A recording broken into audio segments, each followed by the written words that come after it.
ಎಲ್ಲರಿಗೂ ನಮಸ್ಕಾರ. ಪ್ರಿಯ ವಿದ್ಯಾರ್ಥಿಗಳೇ, ಕಳೆದ ತರಗತಿಯಲ್ಲಿ ನಾವು ಅಭ್ಯಾಸ 10.1ರಲ್ಲಿ ಮೊದಲನೇ ಲೆಕ್ಕವನ್ನು ಮುಗಿಸಿದ್ವಿ. ಈಗ ಪಾಠವನ್ನು ಮುಂದುವರಿಸೋಣ. ಎರಡನೇ ಲೆಕ್ಕ ನೋಡಿ. ಎರಡು ಅನುಕ್ರಮ ಧನ ಪೂರ್ಣಾಂಕಗಳ ಗುಣಲಬ್ಧವು 306 ಆಗಿದೆ. ನಾವು ಆ ಪೂರ್ಣಾಂಕಗಳನ್ನು ಕಂಡುಹಿಡಿಯಬೇಕಾಗಿದೆ. ಈಗ ಧನ ಪೂರ್ಣಾಂಕಗಳು ಉದಾಹರಣೆಗೆ 1, 2, 3 ಇತ್ಯಾದಿ ಇವು ಧನ ಪೂರ್ಣಾಂಕಗಳು ಅನ್ನೋದು ಗೊತ್ತಿದೆ ನಿಮಗೆ. ಈಗ ಮೊದಲನೇ ಸಂಖ್ಯೆಯನ್ನ ಎಕ್ಸ್ ಅಂತ ತಗೊಂಡ್ರೆ ಈಗ ಮೊದಲನೇ ಸಂಖ್ಯೆ 1 ಆಗಿದೆ. ಅದರ ಮುಂದಿನ ಕ್ರಮಾಗತ ಸಂಖ್ಯೆ 2. 1ಕ್ಕೆ ಎಷ್ಟನ್ನು ಕೂಡಿಸಿದ್ರೆ 2 ಬರುತ್ತೆ? 1. ಸೊ 1ಕ್ಕೆ 1 ಕೂಡಿಸಿದ್ರೆ 2 ಬರುತ್ತೆ. ಈಗ ಮೊದಲನೇ ಸಂಖ್ಯೆಯನ್ನು ನಾವು ಎಕ್ಸ್ ಅಂತ ತಗೊಂಡ್ರೆ ಅದರ ಮುಂದಿನ ಕ್ರಮಾಗತ ಸಂಖ್ಯೆ ಬರಬೇಕಾದ್ರೆ ಎಷ್ಟನ್ನು ಕೂಡಿಸ್ಬೇಕು? 1 ಕೂಡಿಸ್ಬೇಕು. ಸೊ ಆಗ ಮುಂದಿನ ಸಂಖ್ಯೆ ಏನಾಗುತ್ತೆ? ಎಕ್ಸ್ ಪ್ಲಸ್ 1 ಆಗುತ್ತೆ. ಸೊ ಈಗ ನಮಗೆ ಗೊತ್ತಿಲ್ಲದೆ ಇರೋ ಸಂಖ್ಯೆಗಳನ್ನ ಕೊಟ್ಟಿದ್ದಾರೆ. ನಾವು ಈ ಸಂಖ್ಯೆಗಳನ್ನ ಮೊದಲನೇ ಸಂಖ್ಯೆ ಎಕ್ಸ್ ಆದರೆ ಅದರ ಮುಂದಿನ ಸಂಖ್ಯೆ ಪಡಿಬೇಕಾದ್ರೆ ನಾವು 1 ಕೂಡಿಸ್ಬೇಕಾಗತ್ತೆ. ಮೊದಲನೇ ಸಂಖ್ಯೆಗೆ 1 ಕೂಡಿಸಿದ್ರೆ ಅದರ ಮುಂದಿನ ಸಂಖ್ಯೆ ಸಿಗುತ್ತೆ. ಆಗ 2 ಕ್ರಮಾಗತ ಸಂಖ್ಯೆಗಳಂತ ಕೊಟ್ಟಿದ್ದಾರೆ. ನಾವು ಆ ಕ್ರಮಾಗತ ಸಂಖ್ಯೆಗಳನ್ನ ಎಕ್ಸ್ ಮತ್ತು ಎಕ್ಸ್ ಪ್ಲಸ್ 1 ಅಂತ ತಗೊಳ್ಳೋಣ.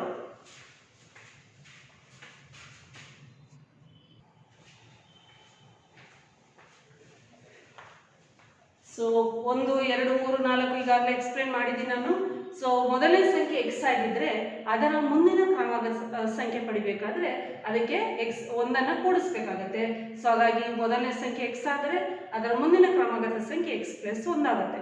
ಹೇಳಿಕೆ ಪ್ರಕಾರ ಏನು ಕೊಟ್ಟಿದ್ದಾರೆ? 2 ಅನುಕ್ರಮ ಧನ ಪೂರ್ಣಾಂಕಗಳ ಗುಣಲಬ್ಧ 306 ಆಗಿದೆ. ಸೊ ಆ 2 ಸಂಖ್ಯೆಗಳ ಗುಣಲಬ್ಧ 306. ಸೊ ಆ ಸಂಖ್ಯೆಗಳ ಗುಣಲಬ್ಧ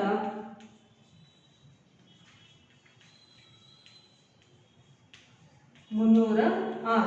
ಸೊ ನಾವೀಗ ಸಂಖ್ಯೆಗಳನ್ನು ಏನಂತ ತಗೊಂಡಿದ್ದೀವಿ? ಮೊದಲನೇ ಸಂಖ್ಯೆ ಎಕ್ಸ್, ಎರಡನೇ ಸಂಖ್ಯೆ ಎಕ್ಸ್ ಪ್ಲಸ್ 1. ಸೊ ಅದರಿಂದ ಇದರ ಪ್ರಕಾರ ಅವೆರಡು ಸಂಖ್ಯೆಗಳ ಗುಣಲಬ್ಧ ಎಕ್ಸ್ ಇಂಟು ಎಕ್ಸ್ ಪ್ಲಸ್ 1 ಸಮ 306. ಹೇಳಿಕೆಯ ಪ್ರಕಾರ ಈ ಗಣಿತ ವಾಕ್ಯ ಸಿಗುತ್ತೆ. ಎಕ್ಸ್ ಇಂಟು ಎಕ್ಸ್ ಪ್ಲಸ್ 1 ಸಮ 306. ಈಗ ಇದನ್ನು ನಾವು ಸಂಕ್ಷಿಪ್ತಿಸಿದಾಗ, ಆವರಣವನ್ನು ವಿಸರ್ಜಿಸಿದಾಗ ಸೊ ಏನಾಗುತ್ತೆ? ಗುಣಿಸ್ಬೇಕು, ಹೊರಪದದಿಂದ ಗುಣಿಸ್ಬೇಕು. X into x x square plus into plus plus x into 1 x, ಅಥವಾ ಈ 1 ಬರೆದೇ ಇದ್ರೂ ಅದು 1 ಇದೆ ಅಂತ ಅರ್ಥ. ಸೊ ಈಗ ಪ್ಲಸ್ 306 ಈ ಕಡೆ ತಗೊಂಡ್ಬನ್ನಿ, ಚಿಹ್ನೆಯನ್ನ ಬದಲಾಯಿಸಬೇಕು. ಸೊ ಮೈನಸ್ 306 ಆಗುತ್ತೆ. ಸಮ ಇಲ್ಲೇನು ಪದಗಳಿಲ್ಲ ಅಂದ್ರೆ 0. ಈಗ ಇದು ಆದರ್ಶ ರೂಪದಲ್ಲಿದೆ. ಈಗ ಇದನ್ನು ನೀವು ನೋಡಿ ಹೇಳ್ಬೋದು, ಇದೊಂದು ವರ್ಗ ಸಮೀಕರಣ. ಸೊ ವರ್ಗ ಸಮೀಕರಣದ ರೂಪದಲ್ಲಿ ಕೊಟ್ಟಿರುವಂತಹ ಹೇಳಿಕೆಯನ್ನು ನಾವು ಸಮೀಕರಣ ರೂಪಕ್ಕೆ ತಂದಿದ್ದೀವಿ. ನೆಕ್ಸ್ಟ್ ಮುಂದಿನ ಲೆಕ್ಕ ನೋಡಿ.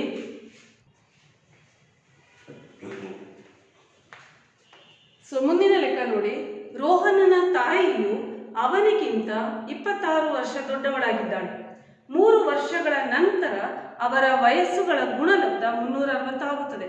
ನಾವು ರೋಹನನ ಈಗಿನ ವಯಸ್ಸನ್ನು ಕಂಡುಹಿಡಿಯಲು ಬಯಸುತ್ತೇವೆ. ಈ ಹೇಳಿಕೆಯನ್ನು ಸಮೀಕರಣ ರೂಪದಲ್ಲಿ, ವರ್ಗ ಸಮೀಕರಣ ರೂಪದಲ್ಲಿ ಇಡಿ ಅಂತ ಹೇಳಿದ್ದಾರೆ. ಈಗ ಇಲ್ಲಿ ತಾಯಿಯು ಮಗನಿಗಿಂತ 26 ವರ್ಷ ದೊಡ್ಡವಳು ಅಂದ್ರೆ ಚಿಕ್ಕವರು ಯಾರಿಲ್ಲಿ? ಮಗ. ಸೊ ಮಗನ ವಯಸ್ಸು, ಯಾರು ಚಿಕ್ಕವರು ಅವರ ವಯಸ್ಸು ಎಕ್ಸ್ ಅಂತ ತಗೊಳ್ಳೋಣ. ಮಗನ ವಯಸ್ಸು ಎಕ್ಸ್ ವರ್ಷ ಆಗಿರಲಿ.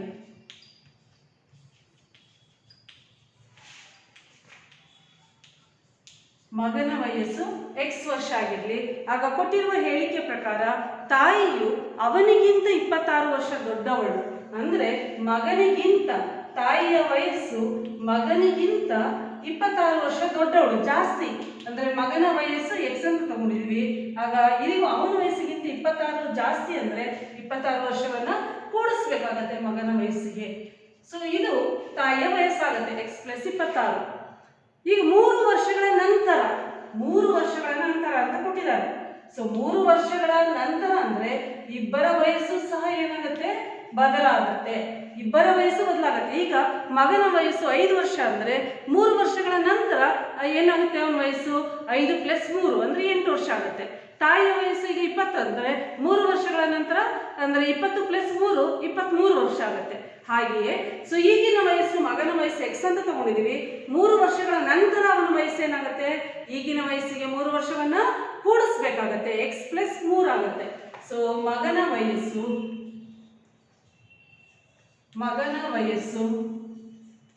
ಈಗಿನ ವಯಸ್ಸು ಎಕ್ಸ್ಗೆ 3 ವರ್ಷವನ್ನ ಕೂಡಿಸ್ಬೇಕಾಗತ್ತೆ. ಹಾಗೆ ತಾಯಿಯ ವಯಸ್ಸು ಸಹ 3 ವರ್ಷ ಜಾಸ್ತಿ ಆಗುತ್ತೆ. ಈಗಿನ ವಯಸ್ಸಿಗೆ 3 ವರ್ಷವನ್ನ ಕೂಡಿಸ್ಬೇಕಾಗತ್ತೆ. ತಾಯಿಯ ವಯಸ್ಸು ಈಗಿನ ವಯಸ್ಸು ಎಷ್ಟಿದೆ, ಎಕ್ಸ್ + 26 ಈಗಿನ ವಯಸ್ಸು. 3 ವರ್ಷಗಳ ನಂತರ ಅಂದ್ರೆ ಈಗಿನ ವಯಸ್ಸಿಗೆ 3 ವರ್ಷವನ್ನ ಕೂಡಿಸ್ಬೇಕು. ಆಗ ಎಕ್ಸ್ ಪ್ಲಸ್ ಇವೆರಡು ಸಜಾತಿಯ ಪದಗಳು, 26ಗೆ 3ಅನ್ನು ಕೂಡಿಸಿದ್ರೆ 29 ವರ್ಷ. ಸೊ 3 ವರ್ಷಗಳ ನಂತರ ಮಗನ ವಯಸ್ಸು ಎಕ್ಸ್ + 3 ಆದರೆ ತಾಯಿಯ ವಯಸ್ಸು ಎಕ್ಸ್ + 29 ವರ್ಷ ಆಗುತ್ತೆ. ಈಗ ಲೆಕ್ಕವನ್ನು ನೋಡಿ ಏನ್ ಕೊಟ್ಟಿದ್ದಾರೆ, 3 ವರ್ಷಗಳ ನಂತರ ಅವರ ವಯಸ್ಸುಗಳ ಗುಣಲಬ್ಧ 360 ಆಗುತ್ತದೆ. 3 ವರ್ಷಗಳ ನಂತರ ಅವರ ವಯಸ್ಸುಗಳ ಗುಣಲಬ್ಧ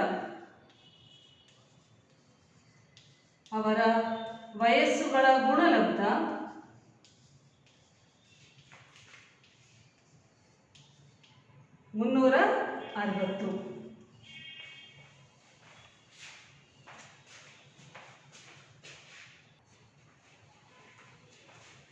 ಸೊ ಇಲ್ಲಿ ಲೆಕ್ಕದ ಪ್ರಕಾರ ಅವರ ವಯಸ್ಸುಗಳ ಗುಣಲಬ್ಧ 360.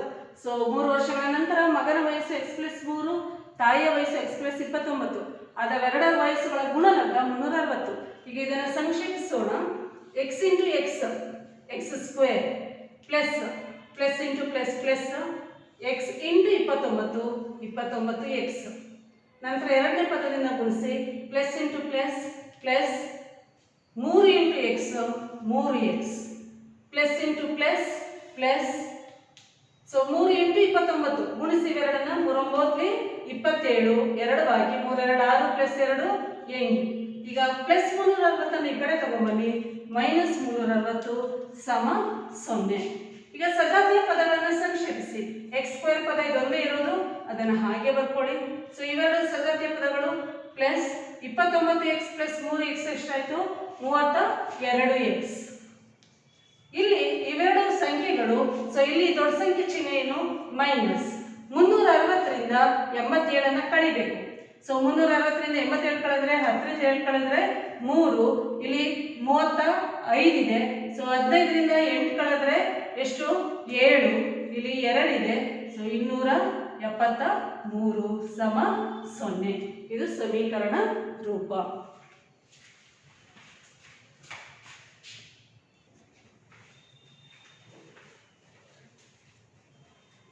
ಮುಂದಿನ ಲೆಕ್ಕವನ್ನು ನೋಡಿ ಮಕ್ಕಳೇ.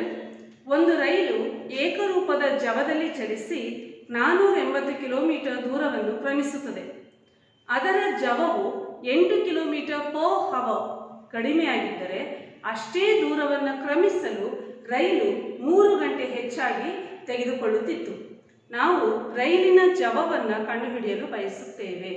ಇಲ್ಲಿ ರೈಲಿನ ಜವ ಕೇಳಿದರೆ, ಸೊ ಆ ರೈಲಿನ ಜವ ನಾವು ಕಂಡುಹಿಡಬೇಕು. ಅದನ್ನು ಎಕ್ಸ್ ಕಿಲೋಮೀಟರ್ ಪರ್ ಗಂಟೆ ಅಂತ ತಗೊಳ್ಳೋಣ. ಇಲ್ಲಿ ಕೊಟ್ಟಿರೋ ಅಂಶಗಳನ್ನ ನೋಡಿ. ಚಲಿಸಿದ ದೂರ ಎಷ್ಟು, ರೈಲು ಚಲಿಸಿದ ದೂರ 480 ಕಿಲೋಮೀಟರ್ ದೂರ. ಸೊ ರೈಲು ಚಲಿಸಿದ ದೂರ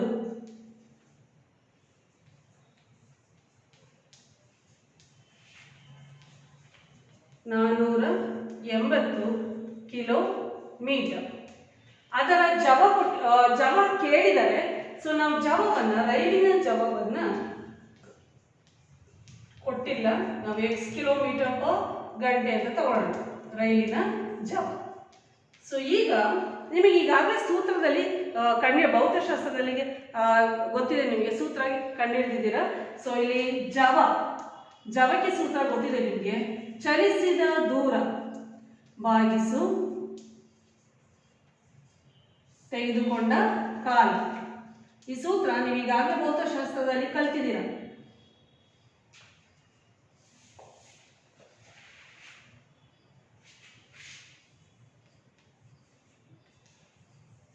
ಚಲಿಸಿದ ದೂರ ಭಾಗಿಸು ತೆಗೆದುಕೊಂಡ ಕಾಲ.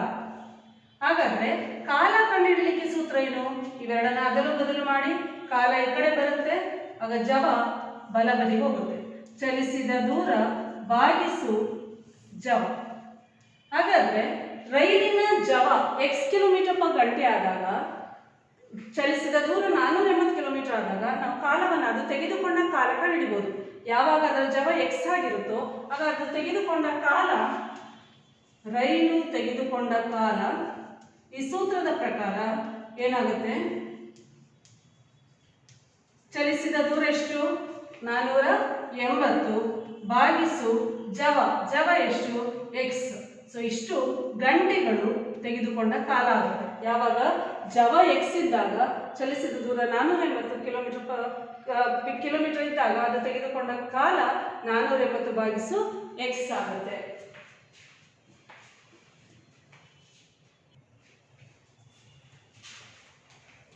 ಸೊ ಈಗ ಜವ x ಕಿಲೋಮೀಟರ್ ಪರ್ ಗಂಟೆ ಇದ್ದಾಗ ರೈಲು ತೆಗೆದುಕೊಂಡ ಕಾಲ 480 ಭಾಗಿಸು x ಗಂಟೆಗಳು.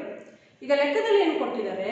ರೈಲಿನ ಜವ ಮೊದಲಿನಕ್ಕಿಂತ 8 ಕಿಲೋಮೀಟರ್ ಪರ್ ಗಂಟೆ ಕಡಿಮೆ ಆಗಿದ್ದರೆ, ಸೊ ಈಗಿನ ಜವ ನಾವು x ಅಂತ ತಗೊಂಡಿದ್ದೀವಿ, ಆ ಜವಕ್ಕಿಂತ 8 ಕಿಲೋಮೀಟರ್ ಪರ್ ಗಂಟೆ ಅಷ್ಟು ಕಡಿಮೆ ಆಗಿದ್ದರೆ ಅಂದರೆ ಆಗ ಜವ ಏನಾಗುತ್ತೆ? ಮೊದಲಿನ ಜವ x ಇಂದ 8ಅನ್ನು ಕಳಿಬೇಕಾಗುತ್ತೆ. x ಮೈನಸ್ 8 ಕಿಲೋಮೀಟರ್ ಪರ್ ಗಂಟೆ ಆಗುತ್ತೆ. 8 ಕಿಲೋಮೀಟರ್ ಪರ್ ಗಂಟೆಯನ್ನು ಮೊದಲಿನ ಜವದಿಂದ ಕಳಿಬೇಕು. ಸೊ ಈಗಿನ ಜವ x ಮೈನಸ್ 8 ಕಿಲೋಮೀಟರ್ ಪರ್ ಗಂಟೆ ಆಗುತ್ತೆ. ಹಾಗಾದರೆ ಆ ಜವ ಕಡಿಮೆ ಆದಾಗ ತೆಗೆದುಕೊಂಡ ಕಾಲನೂ ಸಹ ಬದಲಾಗುತ್ತೆ.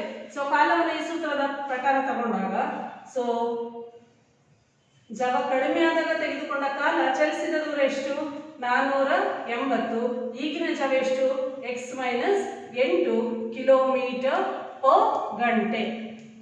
ಸೊ ಆಗ ಎರಡನೇ ವಾಕ್ಯದಲ್ಲಿ ಏನು ಕೊಟ್ಟಿದ್ದಾರೆ? ಸೊ ಎರಡನೇ ವಾಕ್ಯ ನೋಡಿ, ಗಮನಿಸಿ. ಜವ ಅದರ ಜವ 8 ಕಿಲೋಮೀಟರ್ ಪರ್ ಗಂಟೆ ಕಡಿಮೆ ಆಗಿದ್ದರೆ ಅಷ್ಟೇ ದೂರವನ್ನು ಕ್ರಮಿಸಲು ರೈಲು 3 ಗಂಟೆ ಹೆಚ್ಚಾಗಿ ತಗೊಳ್ತಾ ಇತ್ತು. ಸೊ ಮೊದಲು ತಗೊಳ್ತಿದ್ದ ಕಾಲಕ್ಕಿಂತ 3 ಗಂಟೆ ಜಾಸ್ತಿ ತಗೋತಾ ಇತ್ತು.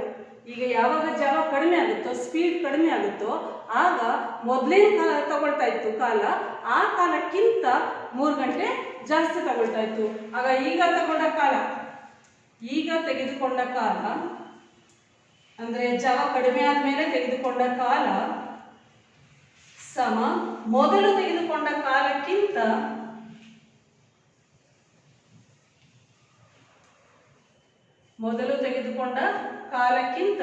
3 ಗಂಟೆ ಜಾಸ್ತಿ, 3 ಗಂಟೆ ಜಾಸ್ತಿ ತಗೋತಾ ಇತ್ತು. ಜವ ಕಡಿಮೆ ಆದಾಗ ತೆಗೆದುಕೊಂಡ ಕಾಲವು ಮೊದಲು ತೆಗೆದುಕೊಂಡ ಕಾಲಕ್ಕಿಂತ, ಸ್ಪೀಡ್ ಕಡಿಮೆ ಆಗೋಕೆ ಮುಂಚೆ ತೆಗೆದುಕೊಂಡ ಕಾಲಕ್ಕಿಂತ 3 ಗಂಟೆ ಜಾಸ್ತಿ. ಆ ಕಾಲಕ್ಕೆ 3 ಗಂಟೆಯನ್ನು ಕೂಡಿಸ್ಬೇಕಾಗಿತ್ತು. ಸೊ ಈಗ ತೆಗೆದುಕೊಂಡ ಕಾಲ ಎಷ್ಟು? ಜವ ಕಡಿಮೆ ಆದಾಗ ತೆಗೆದುಕೊಂಡ ಕಾಲ 480 ಭಾಗಿಸು x ಮೈನಸ್ 8 ಸಮ ಮೊದಲು ತೆಗೆದುಕೊಂಡ ಕಾಲ, ಜವ x ಕಿಲೋಮೀಟರ್ ಪರ್ ಗಂಟೆ ಇದ್ದಾಗ ತೆಗೆದುಕೊಂಡ ಕಾಲ ಎಷ್ಟು? 480 ಭಾಗಿಸು x. ಸೊ ಅದಕ್ಕೆ 3 ಗಂಟೆಯನ್ನು ಕೂಡಿಸ್ಬೇಕು. ಈಗ ಸಮೀಕರಣ ಫಸ್ಟ್ ಸಿಕ್ಕಿದೆ, ಆದರೆ ಇದು ಆದರ್ಶ ರೂಪದಲ್ಲಿ ಇಲ್ಲ. ಇದನ್ನು ನಾವು ಸಂಕ್ಷೇಪಿಸಿ ಆದರ್ಶ ರೂಪದಲ್ಲಿ ಇಡಬೇಕು.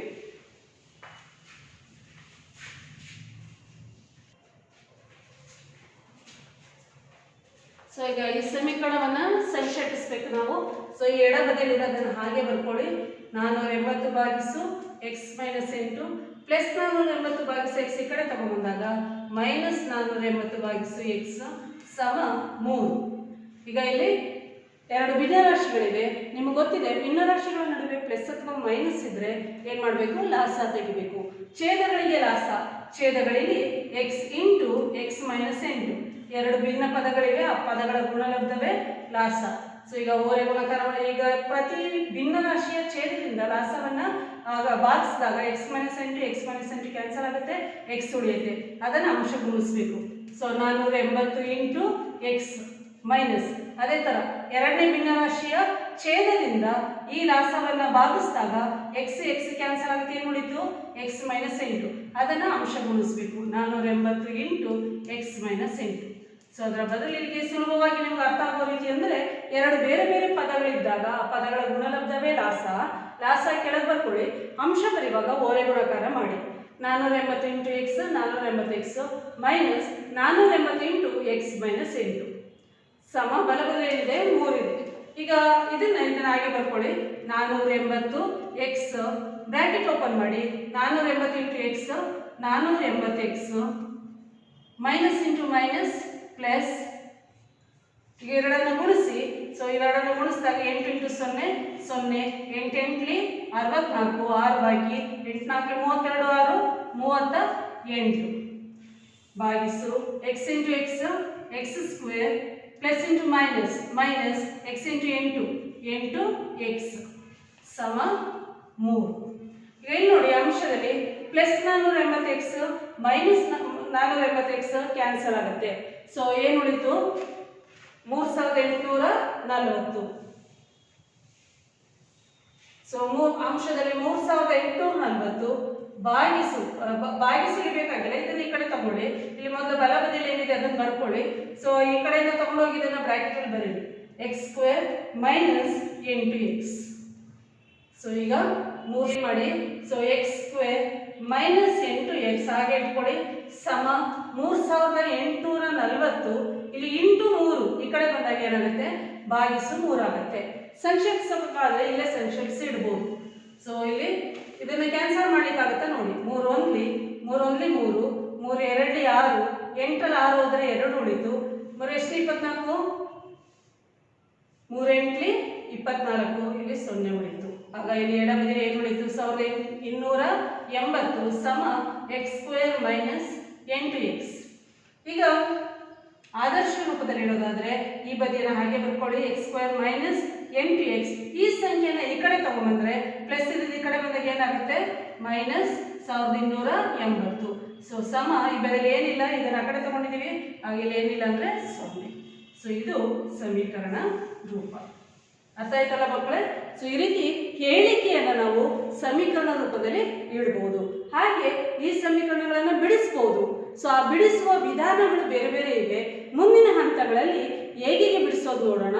ಅದರಲ್ಲಿ ಮೊದಲನೆಯದು ಅಪವರ್ತನ ವಿಧಾನದಿಂದ ವರ್ಗ ಸಮೀಕರಣಗಳನ್ನು ಬಿಡಿಸೋದು ಹೇಗೆ ಅನ್ನೋದು ನೋಡೋಣ.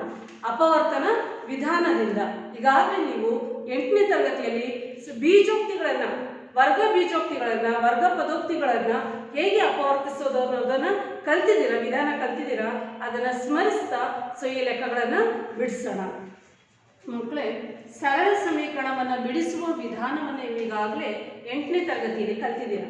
ನಿಮಗೆ ಗೊತ್ತಿದೆ ಸರಳ ಸಮೀಕರಣಕ್ಕೆ ಒಂದೇ ಮೂಲ ಇರುತ್ತೆ. ಇಲ್ಲಿ ವರ್ಗ ಸಮೀಕರಣವನ್ನು ಈ ವರ್ಷ ನೀವು ಕಲಿತಾ ಇದ್ದೀರಾ.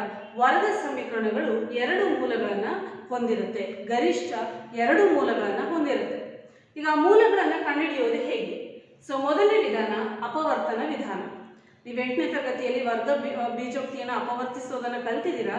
ಅದರ ಸಹಾಯದಿಂದ ಹೇಗೆ ವರ್ಗ ಸಮೀಕರಣದ ಮೂಲಗಳನ್ನು ಕಂಡುಹಿಡಿಯೋದು ಅನ್ನೋದನ್ನು ನೋಡೋಣ. ಅಭ್ಯಾಸ 10.2ರಲ್ಲಿ ಮೊದಲನೇ ಮೇಲ್ ನೋಡಿ. ಅಪವರ್ತನ ವಿಧಾನದಿಂದ ಕೆಳಗಿನ ವರ್ಗ ಸಮೀಕರಣಗಳ ಮೂಲಗಳನ್ನು ಕಂಡುಹಿಡಿಯಿರಿ. ಸೊ ಮೊದಲನೇ ಲೆಕ್ಕ X square minus 3x minus 10 ಸಮ 0. ಇದೊಂದು ವರ್ಗ ಸಮೀಕರಣ. ಈಗ ನೀವು ಒಂದು ಲೆಕ್ಕವನ್ನು ನನಗೆ ಹೇಳ್ತೀನಿ, ಎಕ್ಸ್ಪ್ಲೇನ್ ಮಾಡ್ತೀನಿ. ಅದೇ ಮಾದರಿಯಲ್ಲಿ 2ನೇ ಲೆಕ್ಕವನ್ನು ನೀವು ಮಾಡಬೇಕಾಗುತ್ತೆ. ಸೊ ಸ್ಮರಿಸ್ಕೊಳ್ಳಿ. 8ನೇ ತರಗತಿ ನೀವು ವರ್ಗ ಬೀಜೋಕ್ತಿಯನ್ನು ಅಪವರ್ತಿಸೋದು ಹೇಗೆ ಅನ್ನೋದನ್ನು ಕಲ್ತಿದ್ದೀರಾ. ಅದನ್ನು ಸ್ಮರಿಸಿ ಮೊದಲ ಪದ ಮತ್ತು ಕಡೆ ಪದವನ್ನು ಗುಣಿಸ್ಬೇಕು. ಚಿಹ್ನೆ ಸಮೇತ ಗುಣಿಸ್ಬೇಕು. ಈಗ ಮೊದಲನೇ ಪದದ ಚಿಹ್ನೆ ಏನಿಲ್ಲ ಅಂದರೆ ಪ್ಲಸ್, ಕೊನೆ ಪದದ ಚಿಹ್ನೆ ಮೈನಸ್. ಪ್ಲಸ್ ಇಂಟು ಮೈನಸ್ ಏನು ಮೈನಸ್. ನಂತರ ಪದಗಳನ್ನು ಗುಣಿಸಿ. X square into 10 X square. ಈಗ ಗುಣಲಬ್ಧ ಬರ್ದಾಯಿತು. ಈಗ ಈ ಸಂಖ್ಯೆಯ ಅಪವರ್ತನಗಳನ್ನು ಬರೆಯಿರಿ. 10ರ ಅಪವರ್ತನಗಳು ಯಾವ್ದ್ಯಾವುದು? ಯಾವ್ಯಾವ 2 ಸಂಖ್ಯೆಗಳನ್ನ ಗುಣಿಸಿದ್ರೆ 10 ಬರುತ್ತೆ. ಹೌದು, ನೀವು ಹೇಳ್ತಾರೆ ಸರಿ. 5 ಇಂಟು 2 10 ಅಥವಾ 10 1 10. ಇದು ಬಿಟ್ಟರೆ ಯಾವುದೇ ಅಪವರ್ತನಗಳಿಲ್ಲ. 5 2 ಅಥವಾ 2 5 2 ಒಂದೇ. 5 2 ಅಥವಾ 10 1. ಈ ಅಪವರ್ತನಗಳಲ್ಲಿ ಯಾವುದನ್ನು ಆರಿಸಬೇಕು, ಅಪವರ್ತನಗಳಾಗಿ ಯಾವ್ದು ತಗೋಬೇಕು ಅನ್ನೋದು ಈ ಗುಣಲಬ್ಧದ ಚಿಹ್ನೆ ನಿರ್ಧರಿಸುತ್ತೆ. ಗುಣಲಬ್ಧದ ಚಿಹ್ನೆ ಪ್ಲಸ್ ಆಗಿದ್ರೆ ಕೂಡಿಸ್ಬೇಕು ಅಂತ ಅರ್ಥ. ಕೂಡಿದಾಗ ಮಧ್ಯಪದ ಬರಬೇಕು. ಗುಣಲಬ್ಧದ ಚಿಹ್ನೆ ಮೈನಸ್ ಇದ್ರೆ ಅಪವರ್ತನಗಳನ್ನ ಕಳಿಬೇಕು, ಅಪವರ್ತನಗಳನ್ನ ಕಳೆದಾಗ ಮಧ್ಯಪದ ಬರಬೇಕು ಅಂತ ಅರ್ಥ. ಈಗ ಗುಣಲಬ್ಧದ ಚಿಹ್ನೆ ಏನಿದೆ? ಮೈನಸ್. ಹೌದು. ಸೊ ಗುಣಲಬ್ಧ ಚಿಹ್ನೆ ಮೈನಸ್ ಇರೋದ್ರಿಂದ ಏನ್ ಮಾಡಬೇಕು? ಕಳಿಬೇಕು. ಕಳೆದಾಗ ಎಷ್ಟು ಬರುತ್ತೆ? 3 ಬರುತ್ತೆ. ಸೊ ಇಲ್ಲಿ ಅಪವರ್ತನಗಳ ಗುಂಪಲ್ಲಿ ನೋಡಿ, ಕಳೆದಾಗ 3 ಬರೋದು ಯಾವುದು? ಹೌದು, ನೀವು ಹೇಳ್ತಾರೋ ಸರಿ, 5 × 2. ಸೊ ನಮಗೆ ಬೇಕಾಗಿರುವಂತಹ ಅಪವರ್ತನಗಳು 5 × 2 ಅಪವರ್ತನಗಳು ಸಿಕ್ಕಾಯ್ತು. ಈಗ ಈ ಅಪವರ್ತನಗಳಿಗೆ ಚಿಹ್ನೆ ಹಾಕಬೇಕು. ಹೇಗೆ ಹಾಕ್ತೀರಾ? ಈಗ ನಿಮಗೆ ಗೊತ್ತಿದೆ, ಏನ್ ಮಾಡ್ತಾ ಇದ್ದೀರಾ? ಮಧ್ಯಪದ ಬರಲಿಕ್ಕೆ ಕಳೀತಾ ಇದ್ದೀರಾ. ಕಳೆಯುವಾಗ ಒಂದಕ್ಕೆ ಪ್ಲಸ್ ಇನ್ನೊಂದಕ್ಕೆ ಮೈನಸ್ ಇರಬೇಕು ಕಳೆಯುವಾಗ. ಸೊ ಇಲ್ಲಿ ಮಧ್ಯಪದದ ಚಿಹ್ನೆ ಯಾವುದಿದೆ ಆ ಚಿಹ್ನೆಯನ್ನ ದೊಡ್ಡ ಸಂಖ್ಯೆಗೆ ಹಾಕಬೇಕು. ಮಧ್ಯಪದ ಚಿಹ್ನೆ ಯಾವುದು? ಮೈನಸ್. ಹೌದು, ಮೈನಸ್ ಅನ್ನ ದೊಡ್ಡ ಸಂಖ್ಯೆಗೆ ಹಾಕಿದ್ರೆ ವಿರುದ್ಧ ಚಿಹ್ನೆಯನ್ನ ಚಿಕ್ಕ ಸಂಖ್ಯೆಗೆ ಹಾಕ್ತೀರಾ. ಈಗ ಇಲ್ಲಿ x² ಇದೆ, ಇಲ್ಲೊಂದು x, ಇಲ್ಲೊಂದು x. ಸೊ ನಮಗೆ ಅಪವರ್ತನಗಳು ಸಿಕ್ಕಾಯ್ತು. -5x ಮತ್ತೆ +2x. ಅಂದ್ರೆ ಮಧ್ಯಪದವನ್ನು ಬಿಡಿಸ್ಬೇಕು ನಾವು. ಎರಡು ಪದಗಳ ಸಂಕ್ಷಿಪ್ತತೆ, ಎರಡು ಪದಗಳನ್ನು ಬಿಡಿಸಿದಾಗ, ಎರಡು ಪದಗಳನ್ನಾಗಿ ಅಪವರ್ತನಗಳನ್ನಾಗಿ ಬಿಡಿಸ್ಬೇಕು ಇದನ್ನ ಮಧ್ಯಪದವನ್ನ. ಆಗ ನಮಗೆ ಸಿಗುವಂತ ಅಪವರ್ತನಗಳು -5x + 2x. ಈಗ ಮೊದಲ ಪದವನ್ನ ಹಾಗೆ ಬರ್ಕೊಳ್ಳಿ, x². ಮಧ್ಯ ಪದವನ್ನ ಬಿಡಿಸಿ ಯಾವ ರೀತಿ? -5x + 2x -10 = 0. ಸೊ ಮಧ್ಯ ಪದವನ್ನು ವಿಭಜಿಸಿದೀವಿ ನಾವು. ಈಗ 4 ಪದಗಳಾಯ್ತು. 4 ಪದಗಳನ್ನ ಎರಡೆರಡು ಪದಗಳ ಗುಂಪನ್ನಾಗಿ ಮಾಡ್ಕೊಳ್ಳಿ. ಈಗ ಮೊದಲ ಗುಂಪಲ್ಲಿ ಸಾಮಾನ್ಯ ಅಂಶ ಯಾವುದಿದೆ ನೋಡಿ. ಸೊ ಇಲ್ಲಿ ಅಪವರ್ತನದಲ್ಲಿ ಇದು ಬೀಜಾಕ್ಷರಗಳನ್ನು ಮೊದಲು ನೋಡ್ಬೇಕು. ಇಲ್ಲಿ x² ಇದೆ, ಇಲ್ಲಿ x ಇದೆ. ಸೊ x ಸಾಮಾನ್ಯ ಅಂಶ. ಇನ್ನು ಸಂಖ್ಯೆಯಲ್ಲಿ ಇಲ್ಲ, ಯಾವುದೇ ಸಂಖ್ಯೆಯಿಲ್ಲ. ಬ್ರಾಕೆಟ್ ಓಪನ್ ಮಾಡಿ, ಸಾಮಾನ್ಯ ಅಂಶ ಹೊರಗಡೆ ತೆಗೆದ ಮೇಲೆ ಪ್ರತಿ ಪದವನ್ನ ಸಾಮಾನ್ಯ ಅಂಶದಿಂದ ಭಾಗಿಸ್ಬೇಕು. x² ಅನ್ನ x ಇಂದ ಭಾಗಿಸಿದಾಗ ಏನು ಉಳಿತು? x ಉಳಿತು. ಇಲ್ಲಿ -5x ಅನ್ನ x ಇಂದ ಭಾಗಿಸಿದಾಗ ಏನು ಉಳಿತು? 5 ಉಳಿತು. ನಂತರ ಪ್ಲಸ್, ಇಲ್ಲಿ ಸಾಮಾನ್ಯ ಅಂಶ ಯಾವುದು? 2. ಸೊ 2ಅನ್ನ ಹೊರಗಡೆ ತೆಗೆದಾಗ ಈ 2x ಅನ್ನ 2ರಿಂದ ಭಾಗಿಸಿದ್ರೆ ಏನು ಬಂತು? x ಬಂತು. ಇಲ್ಲಿ ಏನಿದೆ ಚಿಹ್ನೆ? ಮೈನಸ್. 10ಅನ್ನ 2ರಿಂದ ಭಾಗಿಸಿದಾಗ ಎಷ್ಟು ಬಂತು? 5 = 0. ಈಗ ನೀವು ಸರಿ ಮಾಡಿದ್ರೆ ಈ ಬ್ರಾಕೆಟ್ ಒಂದೇ ಆಗಿರುತ್ತೆ. ಈಗ ಇದೊಂದು ಪದ, ಇದೊಂದು ಪದ, ಈ ಎರಡು ಪದಗಳಲ್ಲಿರುವಂತಹ ಸಾಮಾನ್ಯ ಅಂಶ ಯಾವುದು? x - 5. x - 5 ಸಾಮಾನ್ಯ ಅಂಶ ತೆಗೆದು ಬ್ರಾಕೆಟ್ ಓಪನ್ ಮಾಡಿದ್ದೀರಾ. ಸೊ ಅದೇ ವಿಧಾನ, ಮೊದಲ ಪದವನ್ನು ಸಾಮಾನ್ಯ ಅಂಶದಿಂದ ಭಾಗಿಸಿದಾಗ ಇದು ಕ್ಯಾನ್ಸಲ್ ಆಯ್ತು. ಏನು ಉಳಿತು? x ಉಳಿತು. ಪ್ಲಸ್ ಎರಡನೇ ಪದವನ್ನು ಸಾಮಾನ್ಯ ಅಂಶದಿಂದ ಭಾಗಿಸಿದಾಗ x - 5 ಕ್ಯಾನ್ಸಲ್ ಆಗಿ ಏನು ಉಳಿತು? 2 ಉಳಿತು. = 0. ಈಗ ಏನ್ ಮಾಡಬೇಕು? ಎರಡು ಅಪವರ್ತನಗಳು ಸಿಕ್ಕಿದೆ ನಿಮಗೆ. So x - 5 × x + 2 = 0. ಈಗ ಪ್ರತಿ ಅಪವರ್ತನವನ್ನ 0ಗೆ ಸಮಗೊಳಿಸಿ. ಸೊ x - 5 = 0 ಅಥವಾ x + 2 = 0. ಸೊ ಈಗ ಪ್ರತಿ ಅಪವರ್ತನವನ್ನ 0ಗೆ ಸಮಗೊಳಿಸಿದೀವಿ. ನಂತರ ಸೊ x ಸಂಖ್ಯೆನ ಈ ಕಡೆ ತಗೊಂಡ್ಬನ್ನಿ. -5 ಏನಾಗುತ್ತೆ? ಕಡೆ ಬಂದ್ರೆ +5 ಆಗುತ್ತೆ. ಅಥವಾ x +2 ಈ ಕಡೆ ಬಂದ್ರೆ -2 ಆಗುತ್ತೆ. ಸೊ ಇದೇ ಮೂಲಗಳು. x ನ ಬೆಲೆಗಳು ಏನಿವೆಯೋ ಅವೇ ಸಮೀಕರಣದ ಮೂಲಗಳು. ಸೊ ಸರಳ ಸಮೀಕರಣ ಆಗಿದ್ರೆ, ಸರಳ ಸಮೀಕರಣದ ಘಾತ 1 ಇರುವಂತ ಸಮೀಕರಣ ಒಂದೇ ಮೂಲ ಇರುತ್ತೆ x ನ ಬೆಲೆ. ಇಲ್ಲಿ ವರ್ಗ ಸಮೀಕರಣ ಆದಾಗ ವರ್ಗ ಸಮೀಕರಣ ಘಾತ 2 ಆಗ 2 ಮೂಲಗಳನ್ನ ಹೊಂದಿರುತ್ತೆ. ಘನ ಸಮೀಕರಣ ಆಗಿದ್ರೆ ಘಾತ 3 ಇರುವಂತ ಸಮೀಕರಣ, ಅದಕ್ಕೆ ಎಷ್ಟು ಮೂಲಗಳಿರ್ತವೆ ಹಾಗಾದ್ರೆ? ಹೌದು, ಘನ ಸಮೀಕರಣಕ್ಕೆ 3 ಮೂಲಗಳಿರ್ತವೆ. ಗರಿಷ್ಠ 3 ಮೂಲಗಳಿರ್ತವೆ. ಇದು ವರ್ಗ ಸಮೀಕರಣ ಆಗಿರೋದ್ರಿಂದ ಈ ಸಮೀಕರಣ 2 ಮೂಲಗಳನ್ನ ಹೊಂದಿರುತ್ತೆ. +5 ಮತ್ತು -2. ಅರ್ಥ ಆಯ್ತದೆ ಮಕ್ಕಳೇ? ಸೊ ಇದೇ ವಿಧಾನ ಅನುಸರಿಸಿ, ಈಗಾಗಲೇ ಈ ವಿಧಾನ ನೀವು ಕಲ್ತಿದ್ದೀರಿ 8ನೇ ತರಗತಿಯಲ್ಲಿ. ಈ ವಿಧಾನ ಅನುಸರಿಸಿ ಆ ಅಭ್ಯಾಸದ 2ನೇ ಲೆಕ್ಕವನ್ನ ಮಾಡಿ. ಇದು ನಿಮಗೆ ಗೃಹಪಾಠ. ಸೊ ಗೃಹ ಕೆಲಸ 2ನೇ ಲೆಕ್ಕ ಮಾಡಿ. ವಂದನೆಗಳು.